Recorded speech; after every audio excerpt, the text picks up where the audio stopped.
Assalamualaikum warahmatullahi wabarakatuh. Halo teman-teman semuanya. Pada kesempatan kali ini, saya akan sedikit menceritakan kisah ataupun biografi tentang Sunan Muria.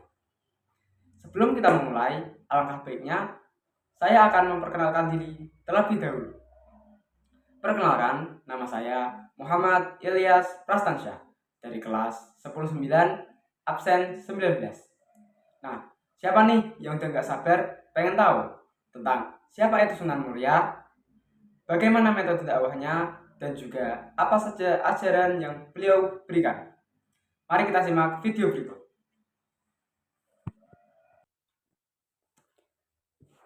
Nah, siapa sih Sunan Muria itu?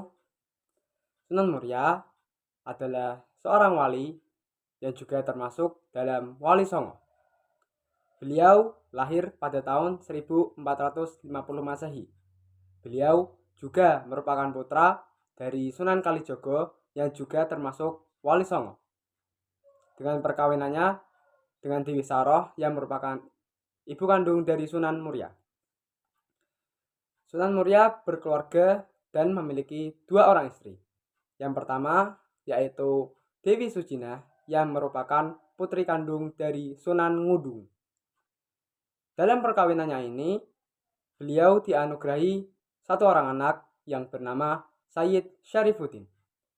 Dan istrinya yang kedua bernama Dewi Noroyono yang merupakan putri dari Ki Ageng Ngerang yang juga merupakan guru dari Sunan Muria semenjak kecil. Dari pernikahannya ini, beliau dikaruniai 3 orang anak, yaitu yang pertama Sunan Nyampulungan, yang kedua Raden Ayunasiki, dan yang terakhir adalah Pangeran Santri. Sunan Muria juga merupakan wali termuda yang ada dalam Wali Songo. Dikarenakan umurnya yang begitu muda, beliau memiliki banyak strategi dalam berdakwah untuk menyebarkan agama Islam di Pulau Jawa.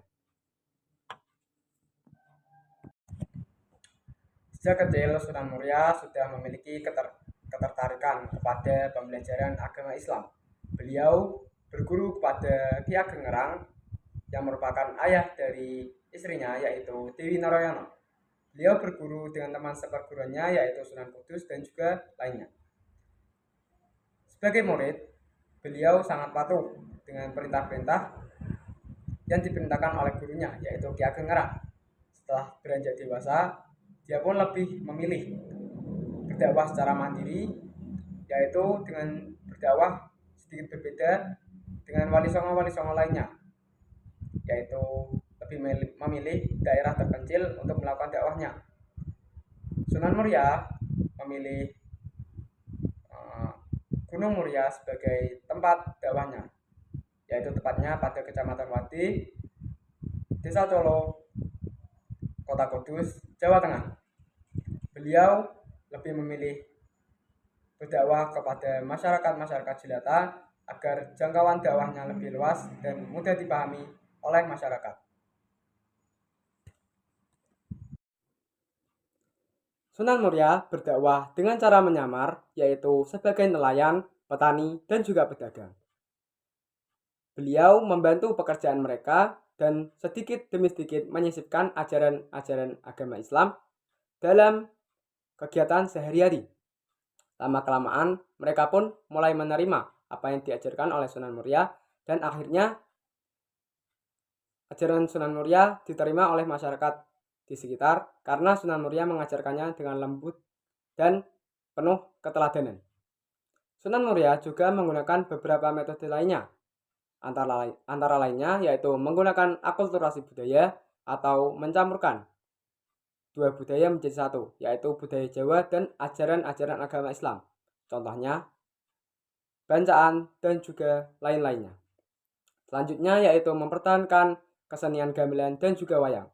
Tujuan Sunan Muria mempertahankan kesenian gamelan dan juga wayang adalah agar masyarakat Jawa tidak lupa dengan kesenian dari daerahnya sendiri dan juga menjaga kelestarian kesenian gamelan dan wayang agar tidak musnah. Dan juga wayang bisa menjadi sarana untuk menyebarkan dakwah Islam di tanah Jawa. Selanjutnya yaitu tembang mocopat sinom dan kinanti. Tujuan Sunan Muria menciptakan tembang mocopat sinom dan kinanti adalah untuk mempermudah dakwah Sunan Muria dengan menggunakan syair-syair Jawa yang disisipkan dengan ajaran-ajaran agama Islam. Sunan Muria juga menggunakan teknik petuk tular. Petuk tular adalah teknik di mana Sunan Muria mengajarkan ajaran-ajaran agama Islam kepada muridnya dengan harapan muridnya itu bisa mengajarkan ajaran-ajaran tersebut kepada orang-orang lain. Lalu Sunan Muria lebih memilih mengasingkan diri untuk menyebarkan agama Islam ataupun berdakwah dan juga menggunakan metode topongeli ataupun artinya yaitu menghanyutkan diri dalam masyarakat.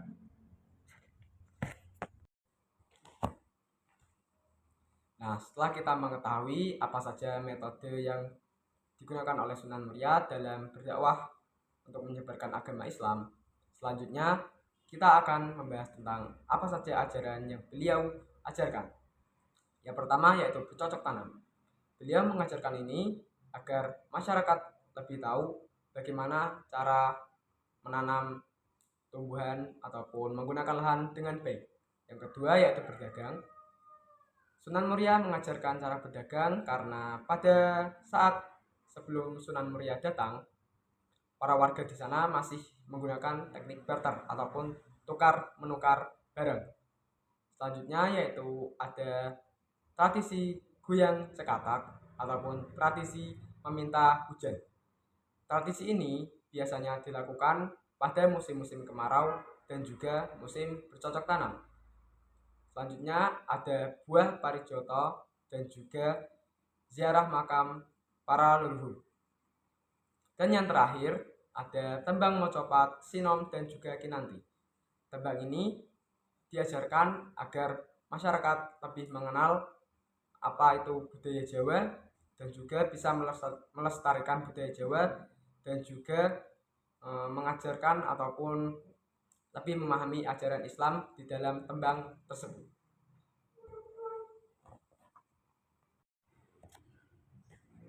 Setelah berdakwah cukup lama, beliau pun wafat pada tahun 1551 Masehi pada saat beliau berumur 110 tahun. Beliau meninggalkan ajaran-ajaran agama Islam pada murid-muridnya dan juga para penduduk yang sampai saat ini terus berkembang. Beliau juga meninggalkan satu bangunan yaitu Masjid di Puncak Gunung Muria yang sampai saat ini masih digunakan untuk beribadah. Sunan Muria dimakamkan di lereng Gunung Muria. Sampai saat ini ramai peziarah yang datang untuk berziarah ke makam Sunan Muria. Setiap harinya bisa dikatakan 15.000 peziarah datang untuk berziarah ke makam Sunan Muria. Nah, itu tadi kisah singkat tentang Sunan Muria. Kita dapat mengambil amanat yang ada dalam kisah tersebut, seperti menyebarkan kebaikan ataupun ajaran-ajaran Islam secara bijaksana, menggabungkan ilmu agama dan dalam kehidupan sehari-hari, dan juga menjaga hubungan baik terhadap sesama. Nah, sekian kisah yang bisa saya sampaikan. Apabila ada kesalahan kata dan dalam berucap salah, saya mohon maaf. Terima kasih. Assalamualaikum warahmatullahi wabarakatuh.